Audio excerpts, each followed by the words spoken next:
Stablecoins are one of the most important inventions in crypto history, but they rarely get the attention they deserve. This can make it challenging to learn exactly what they are and how they work if you're new to the cryptocurrency industry. That's why we've created this video. It covers everything that you need to know about what stablecoins are, how they work, and why they're critical to the long-term success of crypto. Let's get into it. What are stablecoins? Stablecoins are cryptocurrencies with values tied to real-world currency, usually the dollar. For example, if you hold one USDC, that's the same thing as owning $1. You can always trade the USDC for its equivalent amount in dollars, give or take fractions of a penny. Some of the most popular stablecoins are USDC, US Tether, DAI, Binance USD. How do they work?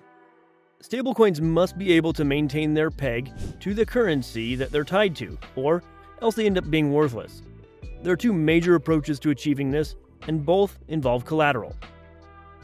Some stablecoins, like US Tether and USDC, hold $1 in real-world, off-chain assets for every $1 of their stablecoin that they issue.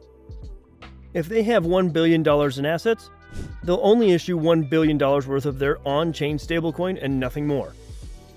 This approach is the most reliable since it doesn't rely on volatile crypto assets to keep the stablecoin pegged to its currency.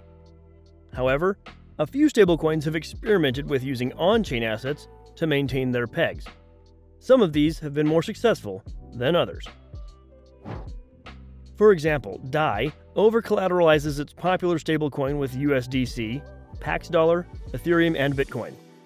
This over-collateralization allows DAI to maintain its dollar peg despite using volatile assets to do it. Algorithmic stablecoins. Some creators have tried to build stablecoins that are able to maintain their pegs with either no collateral or very minimal collateral.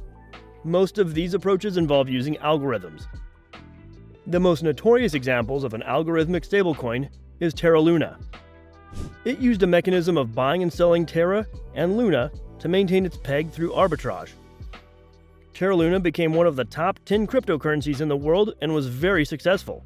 However, it all came crashing down as a result of a coordinated attack from sophisticated market participants.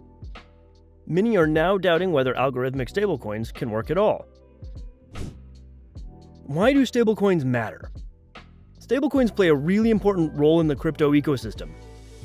They enable people to store wealth in crypto without having to maintain full exposure to risky assets like Bitcoin and Ethereum, which can drop tremendously in a short amount of time.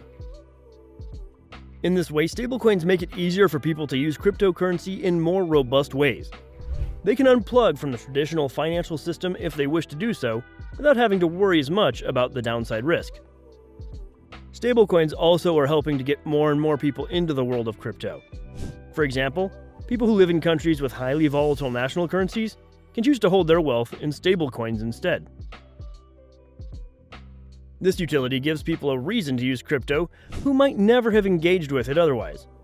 This type of growth is excellent for the ecosystem and can help the entire crypto space move forward. Stablecoin risks.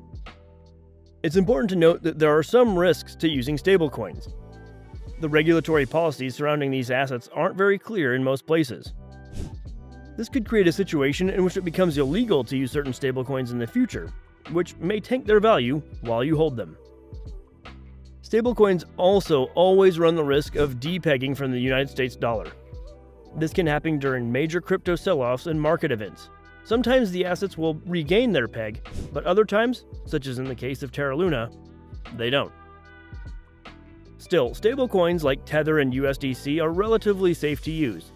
You may just not want to store your entire net worth on them just to be safe. What do you think about stablecoins? Would you use them to store your wealth outside of the traditional financial system? Or are they too risky? Comment your answer below to let us know.